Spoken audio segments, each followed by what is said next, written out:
Hello students, myself doctor Ashish Srivastava. और आज का जो लेक्चर है वो हमारे लिए बहुत इंटरेस्टिंग होने वाला है, क्योंकि आज हम फाइलम एनिलिडा को पढ़ने वाले हैं। और फाइलम एनिलिडा में हम पार्ट 1 में स्टडी करेंगे some general characteristics of phylum Annelida, as well as हम देखेंगे कि एनिलिडा फाइलम में जो एग्जाम्पल्स हमें याद करने होते हैं, जैसे कि इसमें जो मेंबर्स आते हैं, एनिमल्स आते हैं, लाइक ब्लड सकिंग लीच, हिरुडिनारिया कहते हैं जिसको हम, नेरिस जो कि एक मरीन वॉर्म है जिसको सैंड वॉर्म के नाम से भी जाना जाता है। इसके अलावा अर्थवॉर्म भी इसी फाइलम को बिलोंग करने वाला एक सेगमेंटेड एनिमल है। और साथ ही कुछ और भी ऐसे एग्जाम्पल हैं जो एनसीईआरटी में नहीं दिए गए हैं, लेकिन एग्जाम के पॉइंट ऑफ व्यू से वो बहुत ज़्यादा इंपॉर्टेंट है।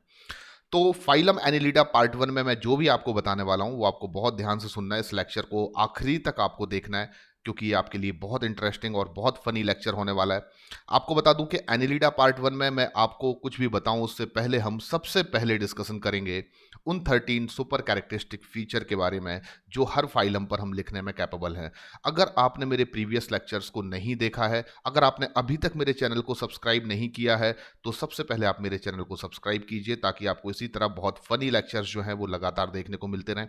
एंड सेकंड चीज़ की बायोलॉजी को इजी बनाने के लिए मैं जो भी डिफरेंट क्लिप आर्ट्स यूज़ करने वाला हूँ इस लेक्चर में, वो सभी चीज़ें आपके लिए बहुत ज़्यादा इंपॉर्टेंट हैं, क्योंकि आप ऐसे इमेजिनेशंस के थ्रू इस फाइलम को पढ़ने वाले हैं कि आप लाइफ में फिर कभी भी इस फाइलम के कैरेक्टरिस्टिक फीचर्स को नहीं भूलेंगे। लेकिन उनसे पहले, सबसे पहले मैं बात करता हूं 13 इंपॉर्टेंट कैरेक्टरिस्टिक फीचर्स की, जिनको मैंने पहले भी सेपरेट वीडियोस के थ्रू आपको समझाया है और कैपेबल बनाया है कि आप हर फाइलम पर कम से कम 13 कमेंट्स लिख सकते हैं। अगर आपने अभी तक उन 13 कैरेक्टरिस्टिक फीचर्स को नहीं देखा है, तो आप मेरे चैनल पर उन वीडियोस को ज़रूर देखें, जिनमें मैंने हर एक कैरेक्टरिस्टिक फीचर पर 11 फाइलम को किस तरीके से डिस्क्राइब किया जा सकता है, ये आपको बहुत ही सिंपल सी ट्रिक्स के थ्रू बताया है। तो हम सबसे पहले स्टार्ट करते हैं अपने 13 सुपर कैरेक्टरिस्टिक फीचर्स को फाइलम एनिलिडा के रिगार्डिंग। और पहला हमारा जो सुपर कैरेक्टरिस्टिक फीचर है वो है लेवल ऑफ ऑर्गेनाइजेशन, जिसको हम ग्रेड ऑफ ऑर्गेनाइजेशन भी कहते हैं। तो हम अच्छे से जानते हैं कि एनिलिडा फाइलम का जो नंबर है वो किसके बाद आता है, तो आपका आंसर होगा एस्केलमिंथस के बाद, निमेटोहेलमिंथ के बाद एनिलिडा फाइलम आता है। और जब निमेटोहेलमिंथ के बाद एनिलिडा फाइलम आता है, तो ऑब्वियसली इसमें लेवल ऑफ ऑर्गेनाइजेशन या ग्रेड ऑफ ऑर्गेनाइजेशन क्या होना चाहिए, तो आपका आंसर होगा ऑर्गन सिस्टम लेवल ऑर्गेनाइजेशन। तो हम सबसे पहले लिख देते हैं यहां पर ऑर्गन सिस्टम लेवल ऑर्गेनाइजेशन।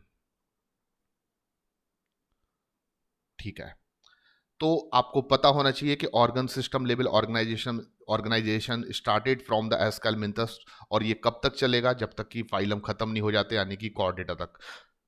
तो एस्केलमिंथस से लेकर कॉर्डेटा तक जितने भी फाइलम्स हैं, बीच में जितने भी फाइलम्स हैं, एस्केलमिंथस हो, एनिलीड हो, ऑर्थ्रोपोडा हो, मोलस्का हो, इकाइनोडर्मेटा हो, हेमीकॉर्डेटा हो और कॉर्डेटा हो, सभी में जो ऑर्गेनाइजेशन है वो ऑर्गन सिस्टम लेवल ऑर्गेनाइजेशन है।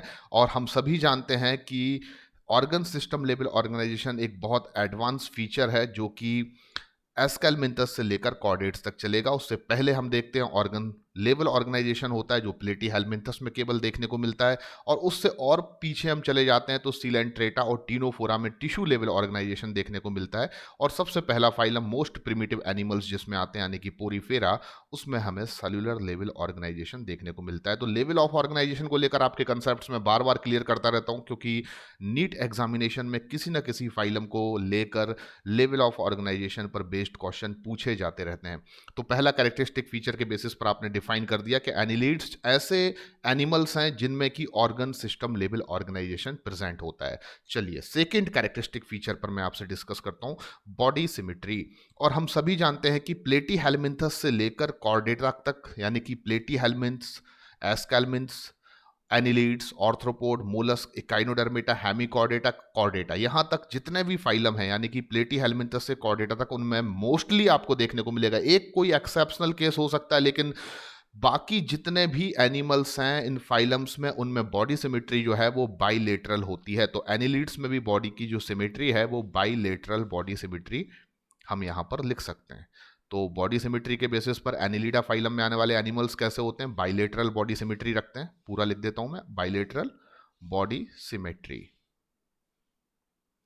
एंड याद रखिए, आप केवल एक एक्सेप्शनल केस आपको याद रखना है बॉडी सिमेट्री को लेकर, यानी कि प्लेटीहेलमिंथस से लेकर अगर मैं बात करूं प्लेटीहेल्मिन्थ से लेकर मैं बात करूं तो कॉर्डेट्स तक आपको बाइलेटरल बॉडी सिमेट्री देखने को मिलेगी। बस एक एक्सेप्शनल केस आएगा, वो होगा इकाइनोडर्मेटा का एडल्ट। और इकाइनोडर्मेटा जो एडल्ट होता है उसमें बस आपको देखने को मिलेगी रेडियल बॉडी सिमेट्री होती है, अदरवाइज कोई एक्सेप्शनल केस नहीं है जो आपको रटना पड़े। आप बस नीट के पॉइंट ऑफ व्यू से याद रखें कि प्लेटीहेल्मिन्थस से लेकर कॉर्डेटा तक बॉडी की जो सिमेट्री होती है वो बाइलेटरल होती है। और बीच में इकाइनोडर्मेटा में एक छोटा सा एक्सेप्शनल केस होता है कि इकाइनोडर्मेटा का जो लार्वा होता है वो बाइलेटरल ही रखता है, लेकिन जो इसका एडल्ट होता है वो बॉडी सिमेट्री के बेसिस पर रेडियल होता है। अब मैं बात करता हूं pattern of digestive system. Pattern of digestive system की जब बात होती है तो ये बहुत इंपॉर्टेंट कैरेक्टरिस्टिक फीचर बन जाता है, क्योंकि ये कहीं ना कहीं आपको और भी अनदर कैरेक्टरिस्टिक फीचर को डिफाइन करने में हेल्प करता है, जैसे कि बॉडी प्लान। तो हमने पढ़ा हुआ है कि जब भी डाइजेस्टिव सिस्टम कंप्लीट होता है तो बॉडी प्लान भी tube within tube body plan होता है, जो मैं आपको सेपरेटली डिस्कस भी करने वाला हूं। लेकिन फिलहाल हम बात करते हैं पैटर्न ऑफ डाइजेस्टिव सिस्टम को लेकर। तो एनिलीड्स के पास डाइजेस्टिव सिस्टम का जो पैटर्न है that is complete digestive system, complete digestive system. और वी नो डैट कि कंप्लीट डाइजेस्टिव सिस्टम का मीनिंग होता है digestive system has two separate opening, one act as mouth and another act as anus, यानी कि दो separate opening होती हैं डाइजेस्टिव सिस्टम में। और कंप्लीट डाइजेस्टिव सिस्टम की परंपरा स्टार्ट हो जाती है फ्रॉम एस्केलमिंथस टू कॉर्डेट्स, यानी कि एस्केलमिंथस से ही कंप्लीट डाइजेस्टिव सिस्टम स्टार्ट हो जाता है। और हर एक एनिमल्स के पास दो सेपरेट ओपनिंग होती हैं उसकी एलिमेंट्री कैनाल में, एक को हम माउथ कहते हैं और एक को हम एनस कहते हैं। तो फिर एनिलीड्स क्योंकि एस्केलमिंथस के बाद आ रहे हैं तो इनमें कंप्लीट डाइजेस्टिव सिस्टम होगा, क्योंकि इनमें ऑर्गन सिस्टम लेवल ऑर्गेनाइजेशन भी प्रेजेंट है। तो कहीं ना कहीं मैंने आपको इसके बारे में भी प्रीवियस लेक्चर्स में बताया है कि किन एनिमल फाइलम में डाइजेस्टिव सिस्टम एब्सेंट होता है, जैसे कि पोरीफेरा जो केवल इंट्रा सेल्युलर डाइजेशन रखते हैं। उसके बाद मैं बात करूं तो एस्केलमिंथस के पहले पोरीफेरा के बाद जितने भी फाइलम आते हैं लाइक सिलेंट्रेटा, टीनोफोरा, प्लेटीहेल्मिंथस, इनमें डाइजेस्टिव सिस्टम इनकम्प्लीट होता है। Digestive system has only single opening which act as both mouth and anus.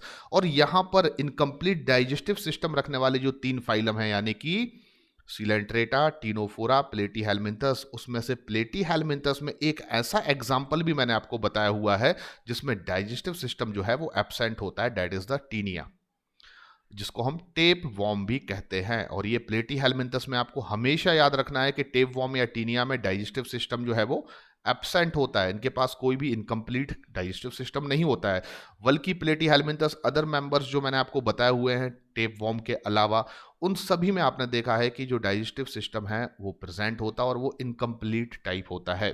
चाहे वो लिवर फ्लूक की बात कर रहा हूं मैं, चाहे वो डोगेसिया या प्लेनेरिया की बात कर रहा हूं मैं, प्लेटीहेल्मिंथस के पास इनकम्प्लीट डाइजेस्टिव सिस्टम होता है। बस एक एक्सेप्शनल केस आपको याद रखना है जो मैंने प्रीवियस लेक्चर में भी आपको हिंट किया है, यहां पर फिर से एक बार आपको मैं याद करा रहा हूं, और वो है टीनिया जिसको हम टेप वॉर्म कहते हैं। तो आगे बढ़ते हैं हम लोग। अगला जो हमारा कैरेक्टरिस्टिक फीचर हमें डिफाइन करना है एनिलीड के रिगार्डिंग वो है पैटर्न ऑफ सर्कुलेटरी सिस्टम।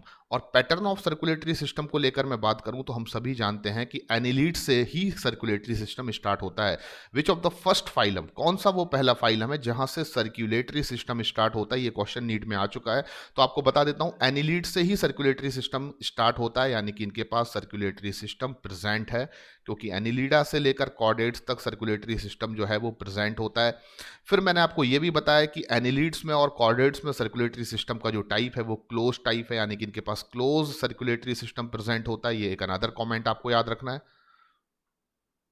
इनके पास जो सर्कुलेटरी सिस्टम है वो कैसा होता है, क्लोज टाइप होता है, यानी क्लोज्ड सर्कुलेटरी सिस्टम होता है, यानी कि ब्लड जो है वो बॉडी में हार्ट के थ्रू पंप किया जाता है और डिफरेंट साइज की blood vessels like arteries, veins and capillaries के थ्रू वो होल बॉडी में सर्कुलेटेड होता है।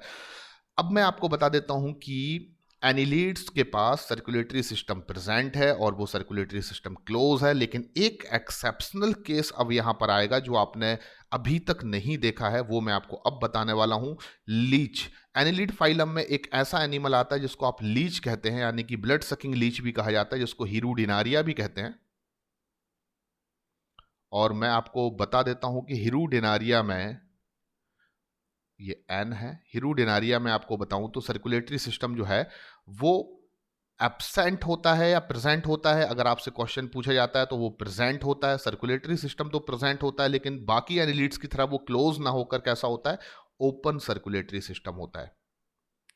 तो चलिए मैं एक रिव्यू दे देता हूं आपको सर्कुलेटरी सिस्टम पर, ताकि आप डिफरेंट फाइलम्स को लेकर अनदर जो कमेंट्स हैं उनको लेकर कभी कंफ्यूजन पैदा ना करें अपने दिमाग में।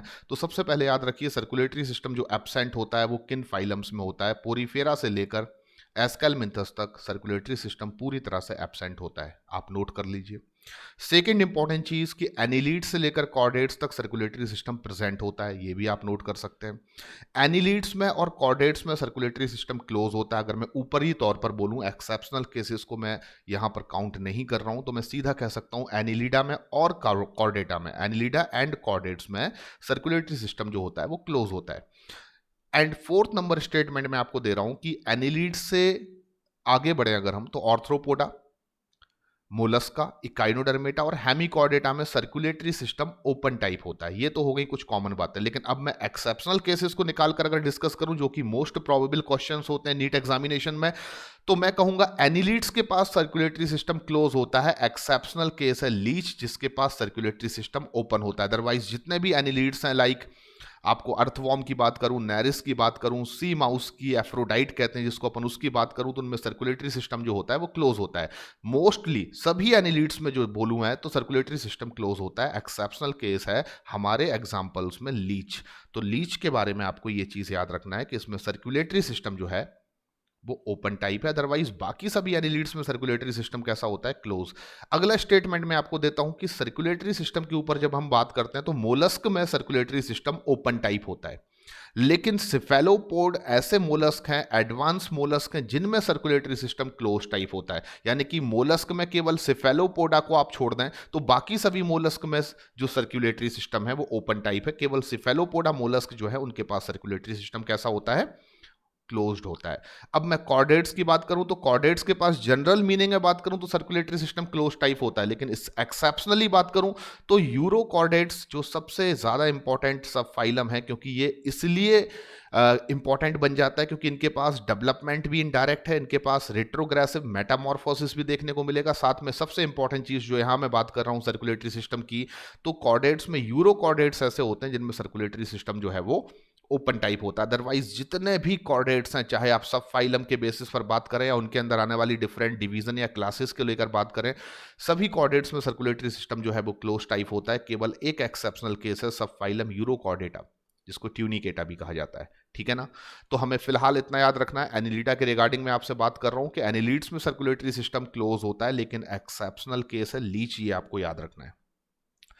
अगला कैरेक्टरिस्टिक फीचर हम लेते हैं और वो है पैटर्न ऑफ रिप्रोडक्टिव सिस्टम। तो हम बहुत अच्छे से जानते हैं कि ये सेक्सुअली रिप्रोडक्शन करते हैं। इनमें प्रोडोमिनेटिंग मोड जो है वो सेक्सुअल रिप्रोडक्शन है, और ये केवल और केवल जो है वो सेक्सुअल रिप्रोडक्शन करने वाले एनिमल्स हैं। इनमें एसेक्सुअल रिप्रोडक्शन बिल्कुल भी देखने को आपको नहीं मिलेगा। तो नीट के पॉइंट ऑफ व्यू से आप याद रखिए कि इनमें केवल और केवल सेक्सुअल रिप्रोडक्शन प्रेजेंट होता है। Asexual sexual both type of reproduction are found in Porifera, जो कि हम पहले पढ़ चुके हैं अपने प्रीवियस लेक्चर में। आपको सिलेंट्रेटा में भी देखने को मिलेगा, प्लेटीहेलमिन्थस में भी देखने को मिलेगा, लेकिन टीनोफोरा जो एक बीच में आता है फाइलम, यानी कि सिलेंट्रेटा, और आप बात करें कि प्लेटीहेलमिन्थस जो है वो सिलेंट्रेटा के बाद हम पढ़ते हैं पोरीफेरा, सिलेंट्रेटा, टीनोफोरा। टीनोफोरा जो है वो बीच में एक फाइलम आता है, किसके बीच में आता है? सिलेंट्रेटा एंड प्लेटीहेलमिन्थस के बीच में। ये एक ऐसा फाइलम है जिसमें सेक्सुअल रिप्रोडक्शन होता है। तो मैं अगर आपसे बताऊं कि sexual mode of reproduction only, sexual mode of reproduction किन फाइलम्स में होता है, तो आपको बिल्कुल टेंशन नहीं लेना है। आप 3 फाइलम को छोड़ दीजिए जिनमें दोनों मोड्स हैं, सेक्सुअल एसेक्सुअल बोथ, यानी पोरीफेरा 1, सिलेंट्रेटा 2, प्लेटीहेलमिन्थस 3। उसके बाद जितने भी फाइलम्स बच रहे हैं, लाइक टीनोफोरा हो, एस्केलमिन्थस हो, एनिलीड्स हो, ऑर्थ्रोपोड हो, मोलस्क हो, इकाइनोडर्मेटा हो, हेमिकॉर्डेटा हो या कॉर्डेट्स हो, इन सब में केवल और केवल predominating mode of reproduction is only sexual. Sexual mode of reproduction ही रखते हैं, ये आपको याद रखना है। अगला कैरेक्टरिस्टिक फीचर मैं आपसे डिस्कस करने जा रहा हूं वो है number of germ layers during the embryonic development. और यहां पर बहुत इजी है, मैं आपको बिना घुमाए फिराए सीधा आंसर देता हूं, ट्रिप्लोब्लास्टिक। क्योंकि आप अच्छे से जानते हैं कि ट्रिप्लोब्लास्टिक फाइलम्स कौन से हैं। तो जितने भी एनिमल किंगडम के फाइलम हैं, लाइक 11 फाइलम है पोरीफेरा से लेकर कॉर्डेटा तक, अगर मैं इनिशियल 3 फाइलम को ब्लास्ट कर दूं, ट्रिप्लो में ट्रिपल, ट्रिपल मतलब 3, इनिशियल 3 फाइलम को अगर मैं ब्लास्ट कर दूं तो बाकी जितने फाइलम्स हैं सब ट्रिप्लोब्लास्टिक हैं। इसका मतलब ये हुआ कि पोरीफेरा, सिलेंट्रेटा और टीनोफोरा डिप्लोब्लास्टिक हैं। और उसके बाद हम बात करें प्लेटीहेलमिन्थस से लेकर कॉर्डेटा तक, तो सभी फाइलम्स जो है वो ट्रिप्लोब्लास्टिक है, क्योंकि एनिलीडा जो है वो एस्केलमिन्थस के बाद आ रहा है, प्लेटीहेलमिन्थस के बाद आ रहा है। तो ऑब्वियसली इस फाइलम में आने वाले सभी एनिमल्स 3 डिफरेंट जर्म लेयर्स रखते हैं during their embryonic development. Ectoderm that is the outer most germ layer, endoderm inner most germ layer, और दोनों के बीच में एक जर्म लेयर अराइज होती है जिसका नाम है मीजोडर्म। 13 कैरेक्टरिस्टिक फीचर में अब 7वें नंबर पर हम बात करते हैं नेचर ऑफ सीलोम या बॉडी कैविटी। तो ये बहुत इंपॉर्टेंट है क्योंकि सबसे पहले आपको यूसिलोमेट एनिमल देखने को मिलेंगे एनिलीड से। यानी कि ये क्वेश्चन नीट में आ सकता है कि यूसिलोमेट या ट्रू सिलोम रखने वाले एनिमल्स जो हैं वो सबसे पहले किस फाइलम में स्टार्ट होते हैं, सबसे पहला वो कौन सा फाइलम है जहां से यूसिलोमेट एनिमल स्टार्ट होते हैं जिनमें ट्रू बॉडी कैविटी होती है। तो आपका आंसर होगा एनिलीड्स, यानी कि इनके पास सीलोम प्रेजेंट होता है, ये यूसिलोमेट है। यूसिलोमेट का मतलब ट्रू सिलोम या ट्रू बॉडी कैविटी इनके पास प्रेजेंट होती है। तो यहां पर भी आपको कंफ्यूज होने की कोई जरूरत नहीं है।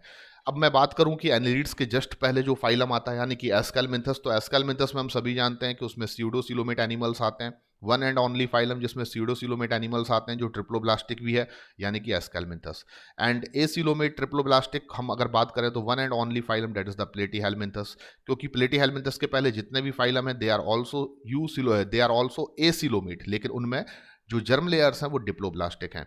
तो आप 3 चीजें हमेशा याद रखें। Number 1, triploblastic acoelomate means platyhelminthes, triploblastic pseudocoelomate means aschelminthes, triploblastic eucoelomate सबसे पहले स्टार्ट कहां से होते हैं, तो आपका आंसर होगा एनिलीड्स। उसके बाद आपको जितने भी एनिमल फाइलम मिलने वाले हैं वो सभी यूसिलोमेट भी होंगे और वो ट्रिप्लोब्लास्टिक भी होंगे।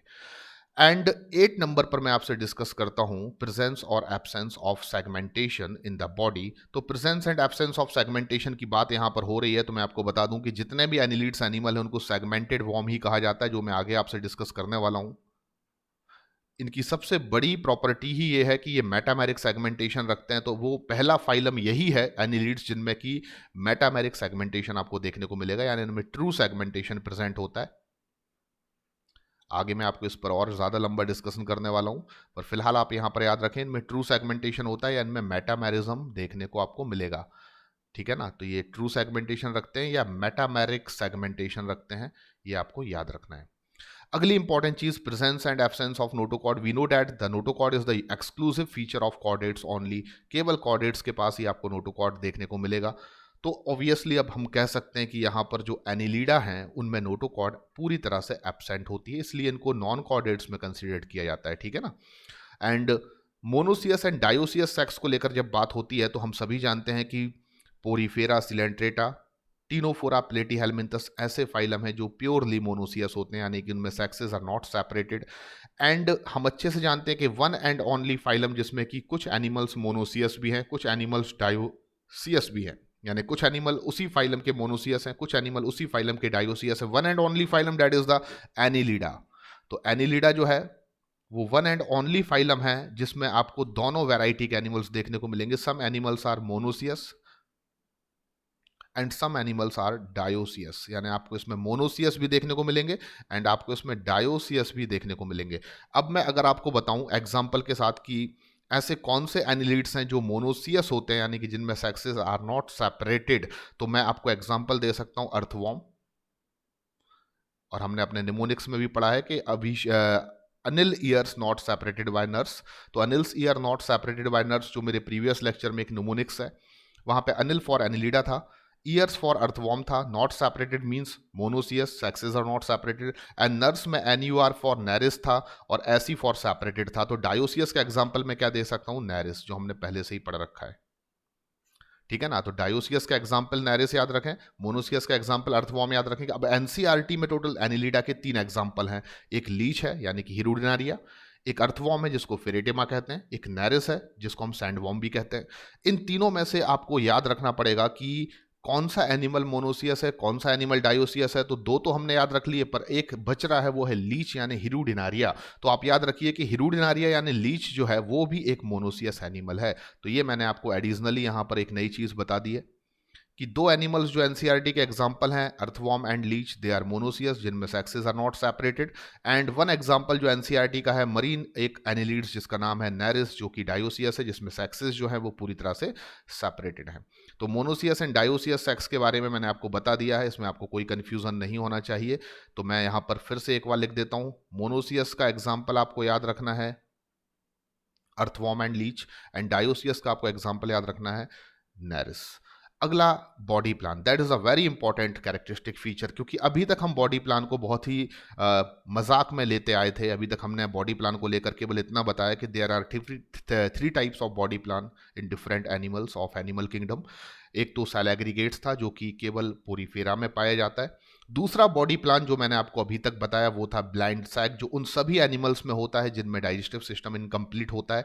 एंड थर्ड बॉडी प्लान मैंने आपको बताया tube within tube body plan, जो कि उन सभी एनिमल फाइलम में होता है जिनमें डाइजेस्टिव सिस्टम कंप्लीट होता है। तो मैं आपको अब यहाँ पर क्लियर कर देना चाहता हूँ कि एनिलिड्स के पास बॉडी प्लान, क्योंकि डाइजेस्टिव सिस्टम कंप्लीट है, alimentary canal has two separate opening, one act as mouth another act as anus. तो हम कह सकते हैं कि इनमें बॉडी प्लान तो ट्यूब विद इन ट्यूब होगा, लेकिन इंपॉर्टेंट चीज अब यह है कि एनिलिड्स से लेकर कॉर्डेटा तक हमें अब ये याद रखना होगा कि बॉडी प्लान जो है वो उनमें ट्यूब विद इन ट्यूब तो है, लेकिन उनके एम्ब्रियोनिक डेवलपमेंट के टाइम पर जो एनिमल्स हैं उनके एम्ब्रियोनिक डेवलपमेंट्स के टाइम पर जो दो opening, separate opening alimentary canal में डेवलप होती हैं, उनमें से कौन सी ओपनिंग पहले डेवलप होती है, कौन सी ओपनिंग बाद में डेवलप होती है, तो ये यहाँ पर ब्लास्टोपोर को लेकर एक बड़ा ही क्रिटिकल कंसेप्ट होता है, जिस पर से लगभग 40-45 क्वेश्चंस अभी तक डिफरेंट मेडिकल एंट्रेंस एग्जामिनेशन में आ चुके हैं। और आपने पढ़ा होगा, जब आपने प्रीवियस ईयर क्वेश्चन प्रैक्टिस किए होंगे, तो प्रोटोस्टोम्स एंड ड्यूटेरोस्टोम्स के बारे में आपने जरूर पढ़ा होगा, और वहां पर आपसे वो क्वेश्चंस नहीं बनते हैं। तो आज मैं आपको बहुत सिंपल तरीके से, बहुत आसान तरीके से ये बताने वाला हूं कि बॉडी प्लान जो होता है एनिमल्स में, अगर वो tube within tube body plan है, तो tube within tube body plan has been achieved two different pattern on the basis of evolutionary line. यानी कि डिफरेंट एनिमल्स में जो tube within tube body plan रखते हैं, उनमें पहली ओपनिंग जो एलिमेंट्री कैनाल में डेवलप हो रही है वो माउथ हो रही है, या वो पहली ओपनिंग जो उनकी एलिमेंट्री कैनाल में डेवलप हो रही है ड्यूरिंग देयर एम्ब्रियोनिक फॉर्मेशन वो एनस हो रही है। इस बेसिस पर हम लोग tube within tube body plan को भी फर्दर दो डिफरेंट टाइप में डिवाइड कर देते हैं। तो इनके फर्दर दो डिफरेंट टाइप्स हो सकते हैं, प्रोटोस्टोम्स एंड ड्यूटेरोस्टोम्स। किस बेसिस पर, एक बार फिर से सिंप्लीफाइड करता हूं। अगर कोई भी animal tube within tube body plan रखता है, पहली चीज, तो फिर अब ये देखना होगा कि एम्ब्रियोनिक फॉर्मेशन के समय पर उसमें पहली जो ओपनिंग है वो क्या माउथ डेवलप हुई फिर एनस, या पहली ओपनिंग पहले एनस डेवलप हुई या फिर माउथ। यानी कि mouth develops first then anus, और एनस डेवलप फर्स्ट और माउथ, है ना। तो ये सब हमें समझना होगा। तो हम एनिमल्स को जो कि body plan tube within tube रखते हैं, उनको हम दो डिफरेंट पैटर्न में स्टडी करते हैं। एक प्रोटोस्टोम्स है और एक है ड्यूटेरोस्टोम्स। इसमें एस्केलमिंथस को आप बिल्कुल अलग कर दीजिए, क्योंकि वो बहुत कुछ सिमिलरिटीज रखते हैं प्लेटीहेलमिंथस से। तो एस्केलमिंथस को हम बिल्कुल अलग कर देते हैं। उनमें आपको केवल इतना याद रख रहा है कि बॉडी प्लान केवल क्या होता है, ट्यूब विद इन ट्यूब होता है। उनमें प्रोटोस्टोम्स एंड ड्यूटेरोस्टोम्स को डिफाइन करने की आपको बिल्कुल ज़रूरत नहीं है, क्योंकि ऐसा कोई भी लिटरेचर अवेलेबल नहीं है जो ये बता सकता है कि एस्केलमिंथस में पहली ओपनिंग कौन सी डेवलप होती है, माउथ या एनस। लेकिन एस्केलमिंथस के बाद एनिलिडा से लेकर कॉर्डेटा तक आपको ये बताना पड़ेगा, क्योंकि फैक्ट है कि उनमें एम्ब्रियोनिक फॉर्मेशन के टाइम पर पहली ओपनिंग अगर माउथ डेवलप हो रही है फिर एनस, तो उनका पैटर्न प्रोटोस्टोम्स होगा। या पहले एनस डेवलप हो रहा है फिर माउथ, तो उनका जो पैटर्न होगा tube within tube body plan का on the basis of their evolutionary line during embryonic formation, वो होगा ड्यूटेरोस्टोम्स। तो पहली ओपनिंग जो भी डेवलप होती है ऐसे एनिमल्स में जो डाइजेस्टिव सिस्टम कंप्लीट रखते हैं, उस पहली ओपनिंग को हम ब्लास्टोपोर कहते हैं। तो आप ये भी यहाँ पर याद रखिए, ब्लास्टोपोर, ये बड़ा इंपॉर्टेंट टर्म है। इसके बारे में काफी डिटेल डिस्कशन में करूंगा जब मैं आपको ह्यूमन रिप्रोडक्शन पढ़ाऊंगा, लेकिन फिलहाल मैं आपको बता देता हूं कि ब्लास्टोपोर का मतलब होता है ड्यूरिंग द एम्ब्रियोनिक फॉर्मेशन जो फर्स्ट ओपनिंग डेवलप होती है, माउथ अथवा एनस, कुछ भी हो सकता है, उसको हम लोग टर्म यूज करते हैं ब्लास्टोपोर। बड़ा सिंप्लीफाइड वे में बात कर रहा हूं, अभी मैं आपको कोई क्रिटिकल कंसेप्ट बताना नहीं चाहता। तो body plan tube within tube है अगर, तो फिर ब्लास्टोपोर का डेवलपमेंट जब होता है तो वो माउथ के फॉर्म में भी हो सकता है या पहले एनस के फॉर्म में भी हो सकता है। तो हम कैसे याद रखें कि प्रोटोस्टोम्स का मीनिंग क्या होगा? हम कैसे याद रखें कि ड्यूटेरोस्टोम्स का मीनिंग क्या होगा? तो आज एक बहुत सिंपल ट्रिक के थ्रू मैं आपको सिखाने जा रहा हूं प्रोटोस्टोम्स का मीनिंग क्या होगा और ड्यूटेरोस्टोम्स का मीनिंग क्या होगा।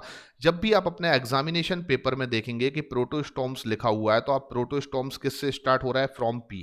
तो आप सबसे पहले सोचिए कि प्रोटोस्टोम से स्टार्ट होता है जिस अल्फाबेट से, उस अल्फाबेट को मैं क्या कह रहा हूं? पी। और पी से आपको याद रखना है पानी। तो पानी हम कहां से पीते हैं? पानी कहां से पीते हैं? तो ऑब्वियसली पानी हम कहाँ से पीते हैं, अगर ये क्वेश्चन आ जाए एग्जाम में तो ये तो आप बता ही सकते हो ना, पानी आप कहाँ से पीते हैं? तो आपका आंसर होगा फ्रॉम माउथ। पानी हम लोग माउथ से पीते हैं। तो देखिए प्रोटोस्टोम्स में अल्फाबेट पी आ रहा है और पी से आपको याद रखना है पानी कहाँ से पीते हैं, तो आपका आंसर होगा माउथ। तो प्रोटोस्टोम्स का मतलब होगा ये ऐसा एक पैटर्न है जिसमें पहला जो ओपनिंग डेवलप होती है वो माउथ होती है, देन एनस होता है, यानी माउथ डेवलप्स फर्स्ट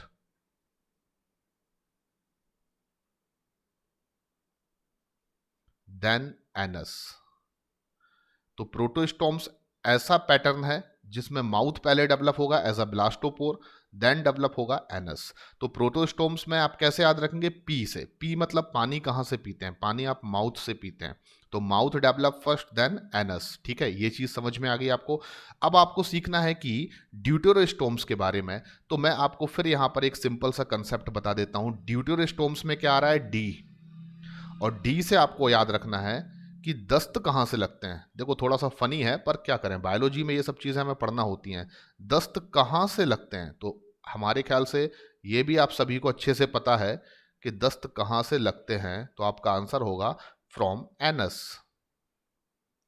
इतना इजी बना दिया मैंने आपके लिए। ये कंसेप्ट याद रखना कि प्रोटोस्टोम्स में पी आ रहा है, पानी कहाँ से पीते हैं? From mouth. Mouth develop first then anus. और ड्यूटेरोस्टोम्स में डी आ रहा है, डी फॉर दस्त कहाँ से लगते हैं? तो आपका आंसर होगा एनस, यानी anus develops first then mouth. तो बहुत सिंप्लीफाइड कर दिया मैंने। तो अब आपको ये याद रखना होगा कि एनिलिडा से लेकर कॉर्डेटा तक जितने भी फाइलम आ रहे हैं, like Annelida, Arthropoda, Mollusca, echinodermata, Hemichordata and Chordata, इनमें से कौन से फाइलम में आने वाले एनिमल्स प्रोटोस्टोम्स हैं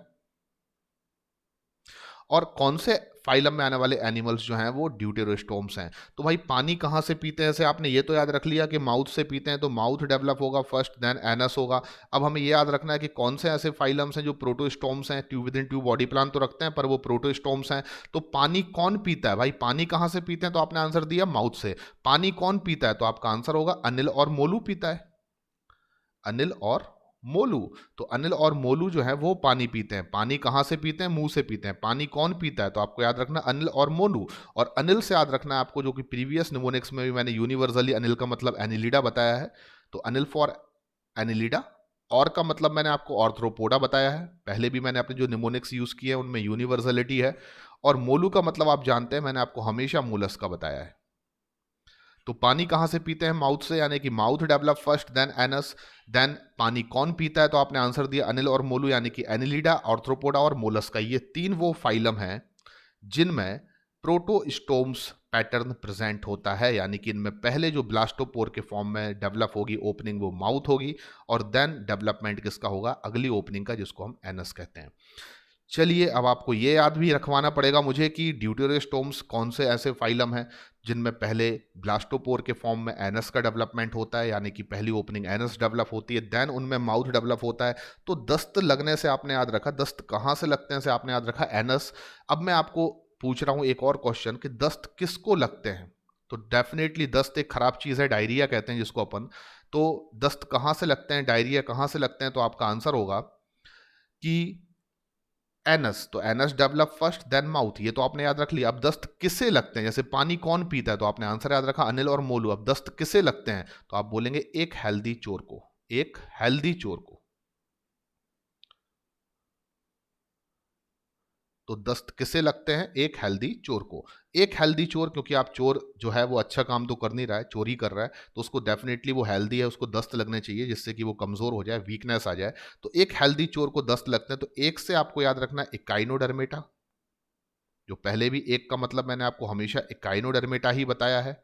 एंड हेल्दी से आपको याद रखना है, यहां लिख देता हूं मैं, हेमिकॉर्डेटा।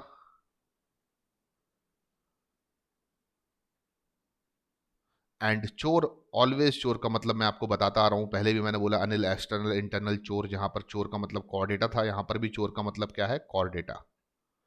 तो बड़े आसानी से हमने 6 फाइलम्स में कौन सा फाइलम प्रोटोस्टोम्स है, कौन सा फाइलम ड्यूटेरोस्टोम्स है, ये आपको बहुत इजीली याद करा दिया। प्रोटोस्टोम्स हैं एनिलिडा, ऑर्थ्रोपोडा एंड मोलस्का, जबकि ड्यूटेरोस्टोम्स में आपको याद रखना है नंबर 1 इकाइनोडर्मेटा, ये क्वेश्चन आएगा, and Hemichordata second, and Chordata third. तो 3 फाइलम ड्यूटेरोस्टोम्स हैं, 3 फाइलम प्रोटोस्टोम्स हैं, उनके नाम मैं आपको बता चुका हूं, कई बार ये चीज़ मैंने आपको रिवाइज कर दी है, शायद आपको ये समझ में आ चुका होगा। अगर आपको अच्छा लगा है तो आप कमेंट बॉक्स में मेरी इस ट्रिक के लिए ज़रूर लिखें। आप कमेंट करके लिख सकते हैं कि आपको ये ट्रिक जो है वो अच्छी लगी और आपने इस ट्रिक के थ्रू जो भी मैंने बताया वो आपको पूरा पूरा समझ में आया है। चलिए हम आगे बढ़ते हैं। अब 13 कैरेक्टरिस्टिक फीचर में से अगला हमारा कैरेक्टरिस्टिक फीचर यानी 12वें नंबर पर जो हमें याद रखना है, टाइप्स ऑफ फर्टिलाइजेशन। और टाइप्स ऑफ फर्टिलाइजेशन के बेसिस पर मुझे लगता है कि आपको ये पहले से पता होना चाहिए कि मैंने आपको एक ट्रिक दी थी कि अनिल एक्सटर्नल इंटरनल चोर। तो अनिल इज एक्सटर्नल इंटरनल चोर, यानी कि 2 ऐसे फाइलम हैं जिनमें दोनों ही पैटर्न का फर्टिलाइजेशन देखने को मिलेगा, एक्सटर्नल इंटरनल बोथ। वो कौन सा फाइलम है भाई? तो number 1 Annelida and number second चोर फॉर कॉर्डेटा। तो अनिल इज एक्सटर्नल इंटरनल चोर, तो मैंने आपको याद कराया था, तो एनिलिड्स में फर्टिलाइजेशन क्या होगा, बोथ टाइप। बोथ टाइप का मतलब आपको बता चुका हूं, इनमें एक्सटर्नल फर्टिलाइजेशन भी प्रेजेंट होगा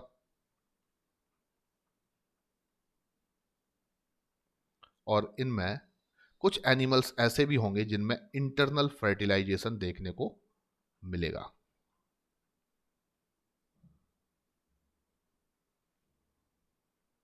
ठीक है ना? आगे हम बात करते हैं टाइप्स ऑफ डेवलपमेंट को लेकर, यानी अगला हमारा कैरेक्टरिस्टिक फीचर है types of development. Types of development के बेसिस पर मैंने आपको बताया था कि 4 ऐसे फाइलम है जिनमें एनिमल्स दोनों ही टाइप का डेवलपमेंट रखते हैं, उनको A3C से भी रिप्रेजेंट किया जा सकता है, यानी कि तीनों फाइलम जो ए से स्टार्ट होते हैं, एनिलिडा, ऑर्थ्रोपोडा और एस्केलमिंथस, इन तीनों में, और C फॉर कॉर्डेटा। ये 4 ऐसे फाइलम है A3C, यानी कि एस्केलमिंथस, एनिलिडा, ऑर्थ्रोपोडा 3A हो गए, एंड C फॉर कॉर्डेटा, जिनमें दोनों ही टाइप का डेवलपमेंट आपको देखने को मिलेगा, यानी कि डायरेक्ट और इनडायरेक्ट बोथ। तो मैं लिख सकता हूं इनडायरेक्ट एंड डायरेक्ट बोथ।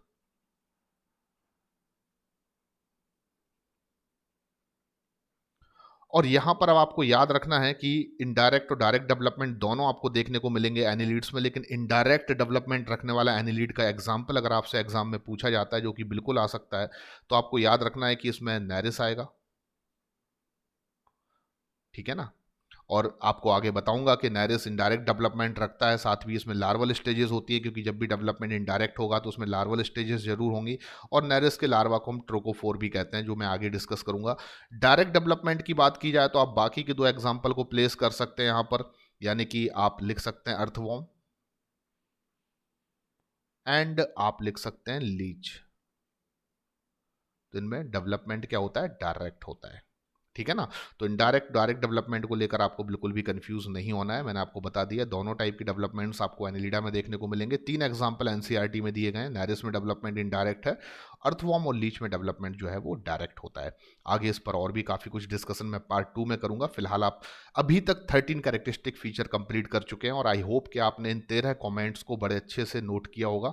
आपको कम से कम अब इतना कैपेबल मैंने बना दिया है कि आप एनिलिडा फाइलम पर 13 इंपॉर्टेंट कमेंट्स लिख सकते हैं, और वो एक्सेप्शनल केस भी याद रख सकते हैं जो एनिलिडा फाइलम में काफ़ी स्पेसिफिक है नीट एग्जाम के पॉइंट ऑफ व्यू से, जैसे कि लीच हिरुडिनारिया जिसमें कि ओपन सर्कुलेटरी सिस्टम होता है, जैसे कि नेरिस जिसमें कि इनडायरेक्ट डेवलपमेंट होता है। ये कुछ बड़े इंपॉर्टेंट कमेंट्स होते हैं जो कि नीट में हमेशा आते हैं।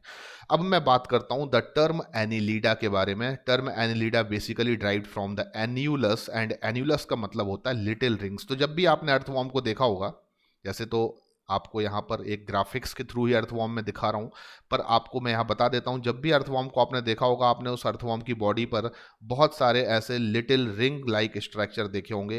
एक्चुअली में ये लिटिल रिंग लाइक स्ट्रक्चर्स जो अर्थवॉर्म की बॉडी में आपको दिखाई देते हैं, ये उसके सेगमेंट्स होते हैं। क्या होते हैं? सेगमेंट्स होते हैं। इसलिए आपको बता देता हूं कि एन्युलस टर्म का मतलब होता है लिटिल रिंग, जिससे ही डिराइव्ड हुआ फाइलम का नाम एनिलिडा। और एनिलिडा फाइलम में आने वाले सभी ऑर्गेनिज्म को हम सेगमेंटेड वॉर्म के नाम से भी जानते हैं। तो ये हमेशा एक बड़ा विषय रहा है कि जब बहुत सिंपल क्वेश्चंस नीट में आते हैं एनिमल किंगडम से, तो कई बार तो केवल फाइलम के कॉमन नेम को लेकर ही क्वेश्चन पूछ लिए जाते हैं। तो हमेशा आप याद रखिए, मैं आपको अभी तक की कहानी जितनी भी आपको बताई है उसके बेसिस पर ये डिफाइन कर रहा हूं कि जैसे कि हमने बोला पोरीफेरा, तो पोरीफेरा को हम पोर्स बियरर एनिमल कहते हैं, ये उनका कॉमन नेम है, ठीक है ना, पोर्स बियरर, क्योंकि इनकी बॉडी में आपको बहुत सारे ओस्टिया जैसे पोर्स दिखाई देंगे, ऑस्क्यूलम दिखाई देगा। उसके बाद हम बात करते हैं सीलेंट्रेटा की, तो सीलेंट्रेटा को हम लोग एक और नाम से भी जानते हैं, इनको हम क्या बोलते हैं, निडेरिया या निडारिया। तो इनको निडारिया कहने का भी अपना रीजन है, जो इनका कॉमन नेम चलता है निडारिया, जिसका मतलब होता है इनके पास इनके टेंटाकल्स की सरफेस पर निडोब्लास्ट सेल्स होती हैं। उसके बाद हम टीनोफोरा की बात जब करते हैं तो टीनोफोरा फाइलम को भी एक कॉमन नेम से जाना जाता है, और इनको हम लोग कॉम्ब बियरर कहते हैं। तो कॉम्ब बियरर कहने के पीछे का रीजन है क्योंकि ये 8 मीडियन कॉम्ब प्लेट्स अपनी ट्रांसपेरेंट बॉडी में रखते हैं। उसके बाद प्लेटी हेलमिंथस की बात की जाए तो प्लेटी हेलमिंथस फाइलम को हम लोग फ्लैट वॉर्म कहते हैं, क्योंकि डॉर्सो वेंट्रली फ्लैट बॉडी रखते हैं ये। एस्केलमिंथस की बात की जाए तो वहां पर मैंने उनको राउंड वॉर्म यूज किया है term, that is the round warm. कारण यह है कि जब ऐसे एनिमल्स का हम ट्रांसवर्स सेक्शन स्टडी करते हैं तो वो सर्कुलर होते हैं, दैट्स वाई कि इनको राउंड वॉर्म कहा जाता है। सिमिलरली एनिलीड्स को हम लोग सेगमेंटेड वॉर्म कहते हैं, बिकॉज कि ये ट्रू सेगमेंटेशन रखते हैं। और ट्रू सेगमेंटेशन का मतलब क्या होता है, मेटामेरिज्म, ये मेटामेरिक सेगमेंटेशन रखते हैं। तो मेटामेरिक सेगमेंटेशन रखने की वजह से इन सभी एनिमल्स को हम सेगमेंटेड वॉर्म कह सकते हैं। इसमें मुझे नहीं लगता कि आपको कभी कोई डाउट होना चाहिए। अगर आपसे नीट में क्वेश्चन पूछा जाता है कि which of the following is an example of segmented worm, तो आपको केवल तीन में से एक को तलाशना होगा, क्योंकि तीन ही आंसर है, तीन डिफरेंट नाम हो सकते हैं जिनमें से कोई एक नाम सही होगा। इस फाइलम को बिलोंग करने वाले एनिमल्स के बेसिस पर बात करूं, जैसे कि आपसे पूछा जाता है कि इनमें से कौन सा एनिमल सेगमेंटेड वॉर्म है, तो या तो राइट आंसर लीच होगा, या तो राइट आंसर जो होगा वो नेरिस होगा, या फिर राइट आंसर जो होगा वो अर्थवॉर्म होगा। ठीक है ना। बहुत ही रेयर केसेस में सी माउस के ऊपर वो चर्चा कर सकते हैं, जो कि एक अनादर है, नॉन एनसीईआरटी एग्जांपल है। अदरवाइज आपको याद रखना है कि एनिलीड्स जो हैं वो सेगमेंटेड वॉर्म के नाम से भी जाने जाते हैं।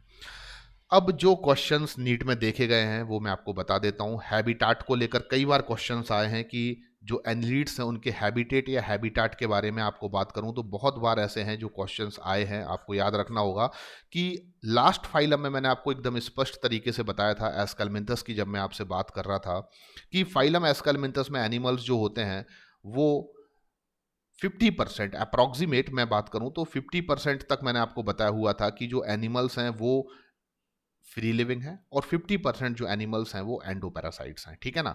अब यहां पर मैं आपको साफ साफ बता देता हूं कि इस फाइलम में मोस्ट ऑफ द एनिमल्स जो हैं वो फ्री लिविंग हैं, और कुछ ऐसे एनिमल्स हैं जो एक्टोपैरासाइट्स हैं। टर्म यहां पर मैं यूज कर रहा हूं एक्टो, एंडो नहीं, एक्टो। एक्टोपैरासाइट का मतलब क्या होता है कि कोई भी एक होस्ट एनिमल होगा और उस होस्ट एनिमल की बॉडी सरफेस पर ये एनिमल क्या हो जाते हैं, अटैच हो जाते हैं, लाइक दिस, जैसा मैं बनाने वाला हूं ये।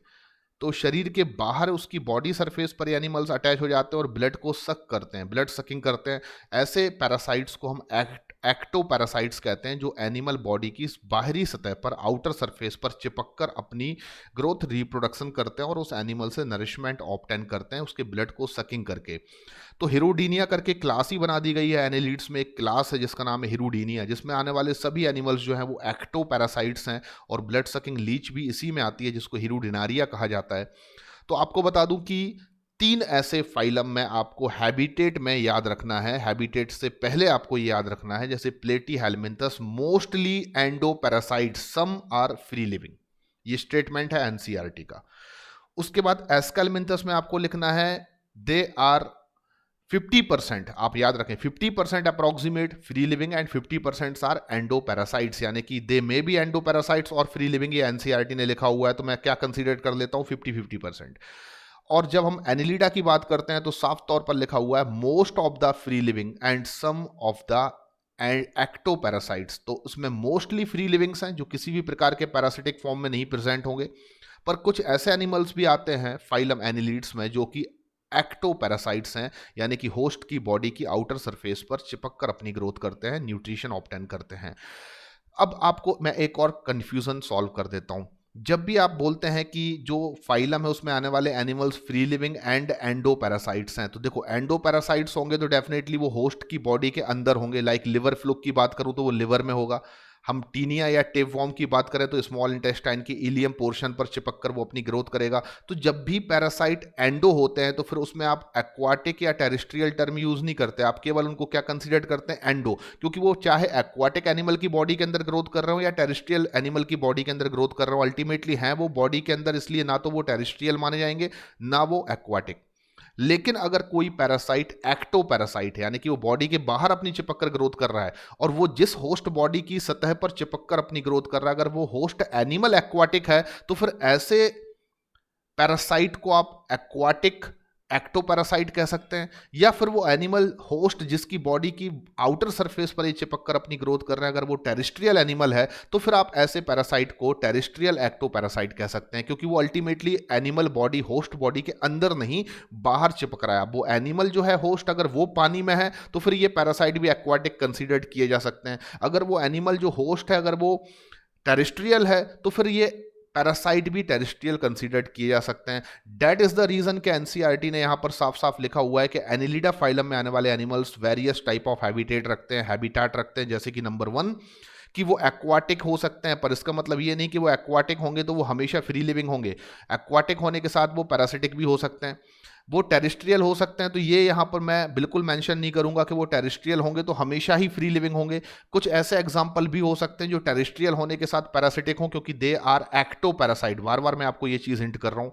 एंड अगर वो एक्टो पैरासाइट्स हैं तो ऑब्वियसली वो एक्टो पैरासाइट होने के साथ साथ एक्वाटिक भी हो सकते हैं, टेरिस्ट्रियल भी हो सकते हैं।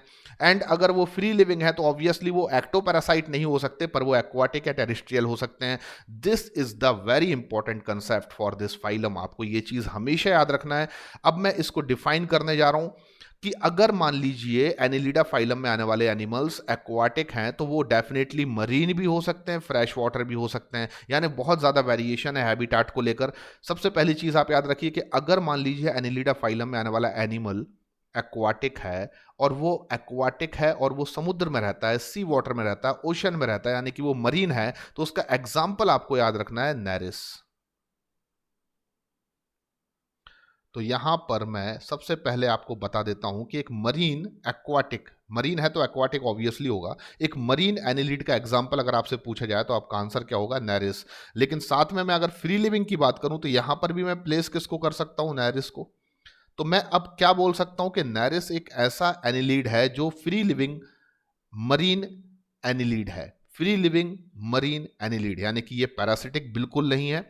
ये हमेशा आपको याद रखना है ओशन में या समुद्र में डेप्थ में प्रेजेंट होता है, इसलिए इसको सैंड वॉर्म भी कहा जाता है। ये बेंथिक जोन के करीब प्रेजेंट होता है, बिल्कुल गहराई पर होता है, तो इसको हम लोग कई बार सैंड वॉर्म भी कहते हैं।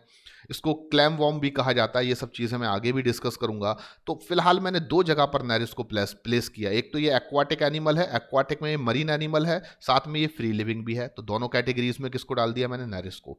अब मैं बात करूं कि ऐसा कौन सा एनिलिड एनिमल है जो कि फ्रेश वाटर में रहता है, तो मैं सबसे अच्छा एग्जांपल देता हूं हमारे ही सिलेबस का लीच, यानी कि हिरुडिनारिया।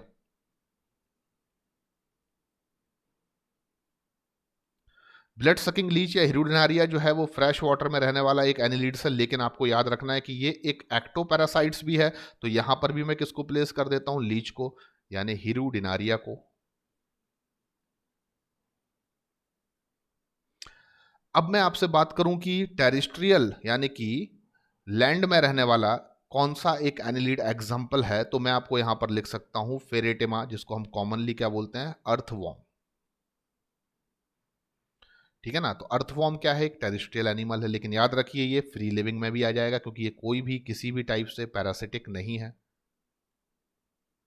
तो मैं आपके सभी कंसेप्ट का कंक्लूजन आपको बताने वाला हूं। देखिए यहां पर ही 50% क्वेश्चंस होते हैं जो एनिलिडा फाइलम से आते हैं। जिसने हैबिटेट को लेकर ये फाइलम अच्छे से पढ़ लिया उसने 50% अपने क्वेश्चंस को रिजर्व्ड कर दिया कि उससे बन ही जाएंगे। क्योंकि यहाँ से क्वेश्चन बहुत ज़्यादा आते हैं। कंसेप्ट क्या है कि पैरासिटिक होने के बाद भी वो क्या हो सकता है, एक्वाटिक हो सकता है, मरीन हो सकता है, मरीन होने के साथ फ्रेश वाटर हो सकता है, टेरेस्ट्रियल हो सकता है। यानी इसमें ऐसा कुछ भी नहीं है कि पैरासिटिक फॉर्म में होगा तो फिर वो एक्वाटिक या टेरेस्ट्रियल नहीं हो सकता, क्योंकि एक्टो मीन्स बाहर, बाहर मतलब आउटर सरफेस पर चिपक कर ये अपनी ग्रोथ कर रहे हैं। तो अब होस्ट अगर एक्वाटिक है तो ये भी एक्वाटिक और पैरासिटिक बन जाएंगे, होस्ट अगर टेरेस्ट्रियल है तो ये भी टेरेस्ट्रियल और पैरासिटिक बन सकते हैं। तो अल्टीमेटली मैं आपको कंक्लूजन देना चाहता हूं, जैसे कि मैंने बार बार आपको स्टार्टिंग में ही बताया कि ये एक्टो पैरासाइट्स हैं। तो आप देख सकते हैं कि देखिए यहाँ पर एक मैंने एग्जाम्पल दिया हुआ है, कितने सारे ब्लड सकिंग लीच हैं जो इस लेडी की आउटर बॉडी सरफेस पर यानी स्किन पर चिपक कर अपनी ग्रोथ कर रहे हैं, वो ब्लड को सक कर रहे हैं। They are blood sucking leech. जो आप ब्लैक कलर से बहुत सारे एनिमल्स देख रहे हैं, दे आर एनिलीड्स, और इनको मैं ब्लड सकिंग लीच कह सकता हूँ, हिरुडिनारिया कह सकता हूँ। तो अगर मान लीजिए जो एनिमल जिसकी आउटर सरफेस पर चिपक कर ये ग्रोथ कर रहे हैं, अगर वो एक्वाटिक है, तो फिर ऑब्वियसली हम इसको एक्टोपैरासाइट के साथ साथ क्या बोल सकते हैं कि ये एक्वाटिक भी है, यानी एक्वाटिक एक्टोपैरासाइट टर्म यूज कर सकता हूं। तो अल्टीमेटली अब मैं कंक्लूड करना चाहता हूं, मैं आपको बता देता हूं कि हैबिटेट के बेसिस पर आपको क्या क्या याद रखना। अगर आपसे क्वेश्चन पूछा जाता है कि मरीन प्लस फ्री लिविंग, कौन सा एनिलीड है जो मरीन है और फ्री लिविंग है, तो आपका आंसर होगा नेरिस। बिल्कुल कंफ्यूज नहीं होना है। और मरीन फ्री लिविंग का एग्जांपल आपको नेरिस याद रखना है, जिसको हम सैंड वॉर्म के नाम से भी जानते हैं। ये आपको मैं एडिशनली बता देता हूं क्योंकि ये क्वेश्चन भी एग्जाम में आ चुका है। अगर आपसे पूछा जाता है कि फ्रेश वाटर एक्टो पैरासाइट कौन सा है, तो आपको बिल्कुल कंफ्यूज नहीं होना है, आपको लीच लिख देना है, जिसको हम हिरुडिनारिया कहते हैं। ठीक है, ये पूरा कंक्लूजन आपको याद रखना है हैबिटेट के बेसिस पर। टेरेस्ट्रियल प्लस फ्री लिविंग की बात की जाए तो आपको आंसर देना है अर्थवॉर्म।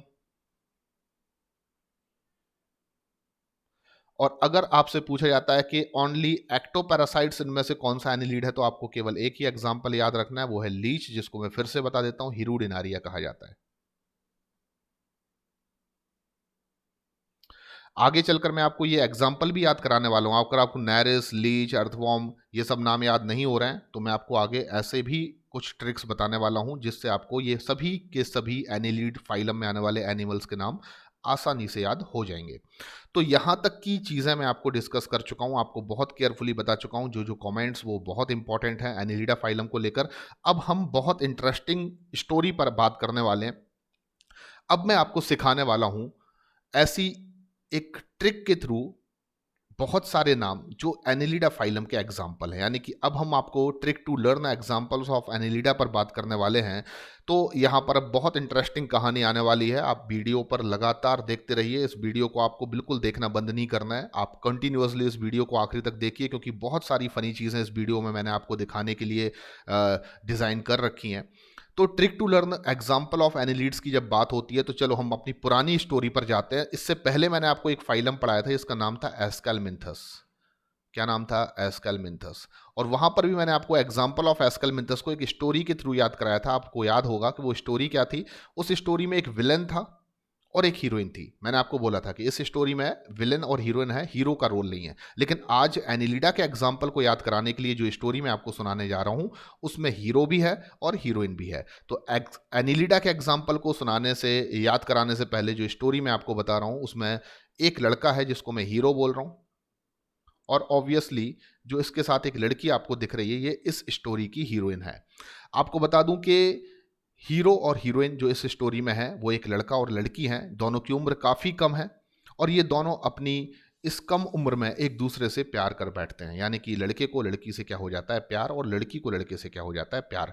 तो ऑब्वियसली दोनों ही जो हैं उनको एक दूसरे से बहुत सारा प्यार होता है, क्योंकि इनकी उम्र कम होती है, पर इस कम उम्र में ही ये सपने देखने स्टार्ट कर देते हैं, और इनके सपने में ये वो सब कुछ देख लेते हैं जो दो प्यार करने वालों को देखना चाहिए। यानी कि ये सपने में ये सोचने लगते हैं कि ये आगे चलकर जब एडल्ट एज में आएंगे तो एक दूसरे से शादी करेंगे। और यहाँ तक कि इनके सपने खत्म नहीं होते हैं, ये अपने सपनों में ये भी देखने लगते हैं कि जब इनकी शादी हो जाएगी तो इनके दो बच्चे भी होंगे। यानी कि वो सब कुछ इमेजिनेशन ये अपनी इस कम उम्र में कर लेते हैं, जो इनको अपने आने वाले समय में देखना था, जो इनको अपने आने वाले समय में चाहिए है।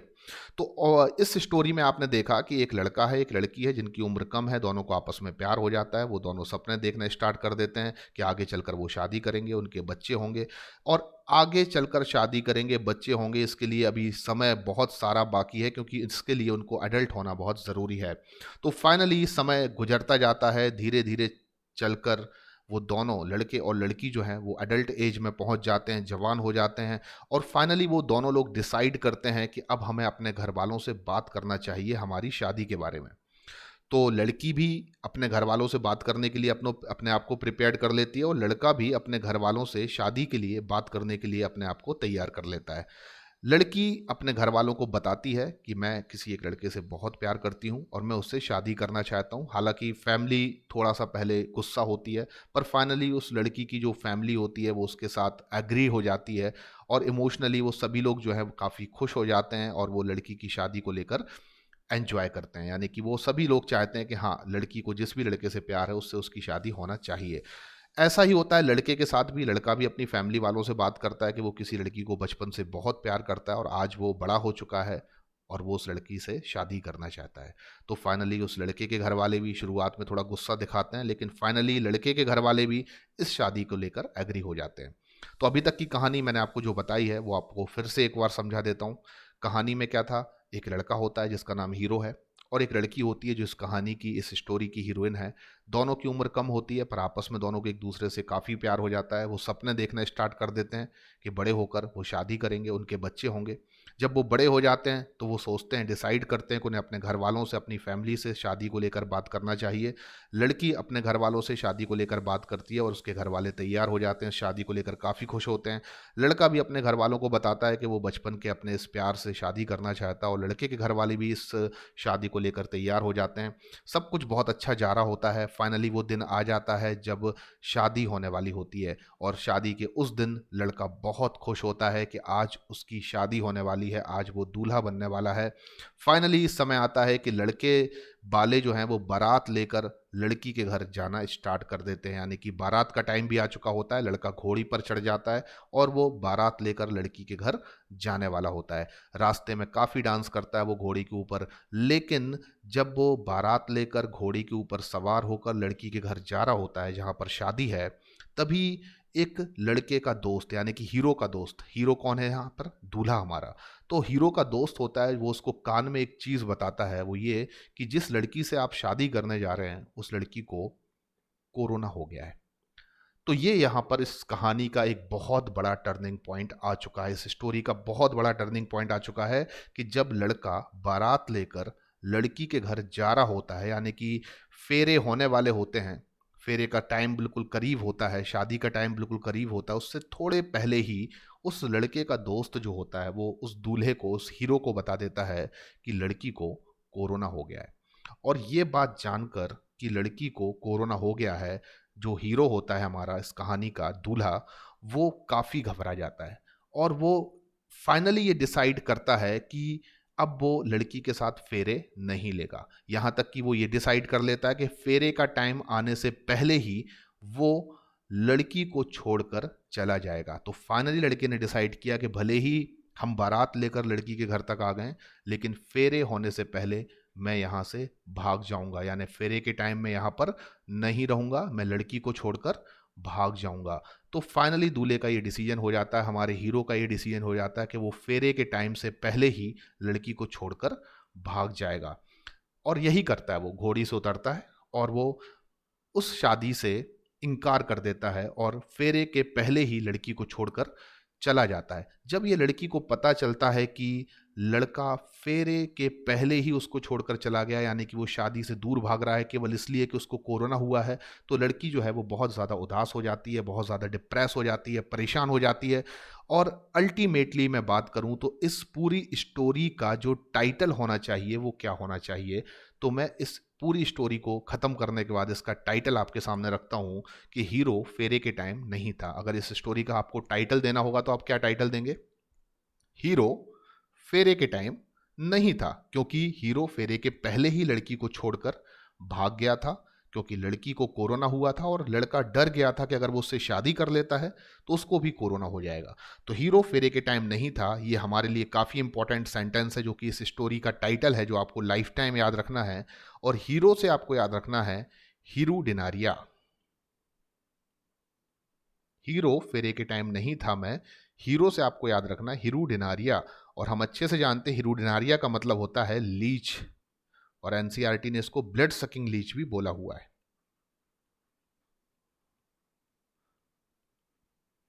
तो प्रीवियसली ये तो मैं आपको पहले ही बता चुका हूं कि लीच में ओपन सर्कुलेटरी सिस्टम होता है, पैरासिटिक है, फ्रेश वाटर में होती है।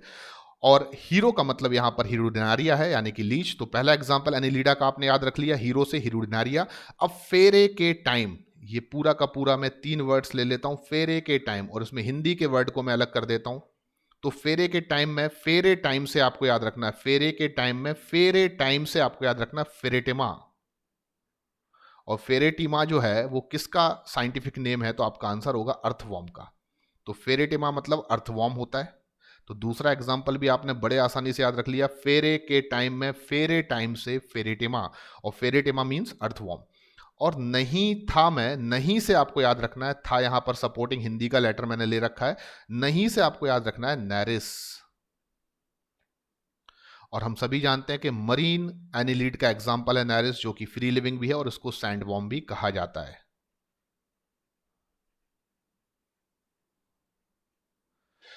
तो हीरो फेरे के टाइम नहीं था, क्योंकि फेरे के पहले ही वो लड़की को छोड़कर भाग गया था, क्योंकि लड़की को कोरोना था। तो ये तो स्टोरी का हमने क्या लिया, टाइटल। लेकिन आप फैक्ट बताइए कि इस स्टोरी का मोरल क्या होना चाहिए। देखिए, इस स्टोरी को सुनाने के पीछे मेरा मोटिव था आपको एग्जाम्पल याद कराना, और इस स्टोरी का टाइटल भी हमने सेलेक्ट कर दिया, हीरो फेरे के टाइम नहीं था। हीरो मतलब हीरो डिनारिया, फेरे के टाइम में, फेरे टाइम से याद रखना है फेरेटिमा, और नहीं से आपको याद रखना है नैरिस। पर इस स्टोरी का मोरल क्या हो सकता है, तो आप खुद सोचिए कि ऐसा एक हीरो, जिसको आप हीरो कह रहे हैं लिटरली, एक लड़का जो कि लड़की को केवल इसीलिए छोड़कर चला जाता है कि उसको कोरोना है, ये सही नहीं है, ये बहुत गलत है। तो ऐसा कोई लड़का जिसको आप हीरो कह रहे हैं इस स्टोरी का, जो लिटरली क्या कर रहा है, आखिरी में फेरे के पहले ही लड़की को छोड़कर चला जाता है, तो मैं कहूंगा ऐसा लड़का हीरो नहीं हो सकता, वो चूहा है। क्योंकि ये शेरों वाला काम तो कहीं से नहीं है। ऐसे हीरो को आप शेर तो नहीं कह सकते जो लड़की को केवल इसलिए छोड़कर चला गया फेरे के पहले कि उस लड़की को कोरोना है। तो ऐसा लड़का हीरो जो है वो शेर नहीं है, वो क्या है, चूहा। तो one another non NCERT example of annelids is sea mouse. तो आपको एक अनदर एग्जांपल भी मैंने मोरल ऑफ द स्टोरी से याद करा दिया, that is the sea mouse, जिसको एफ्रोडाइट भी कहा जाता है। और मैं आपको बता देता हूं कि सी माउस जो है, एफ्रोडाइट, ये भी एक मरीन एनिलीड का एग्जांपल है, और ये भी फ्री लिविंग होता है। जो अभी तक मैंने आपको सी माउस के बारे में कुछ भी जिक्र नहीं किया, पर अब बता देता हूं मैं आपको कि सी माउस जो है वो भी एक मरीन एनिलीड है, और ये भी फ्री लिविंग होता है, जस्ट लाइक नैरिस।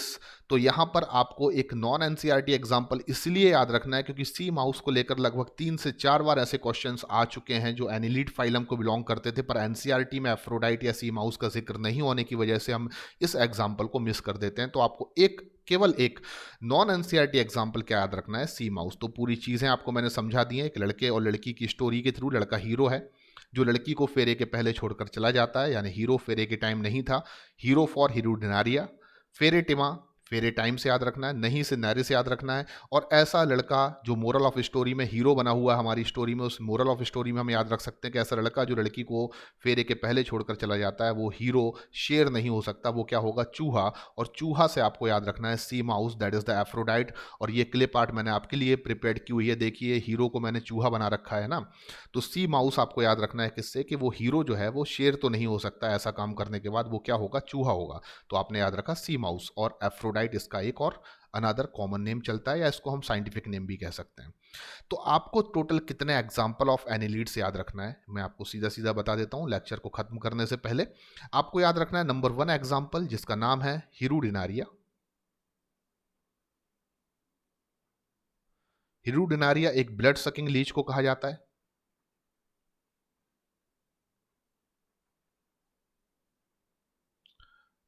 सेकेंड एग्जाम्पल आपको याद रखना है नैरिस, सॉरी, सेकेंड एग्जाम्पल आपको याद रखना है फेरेटिमा से,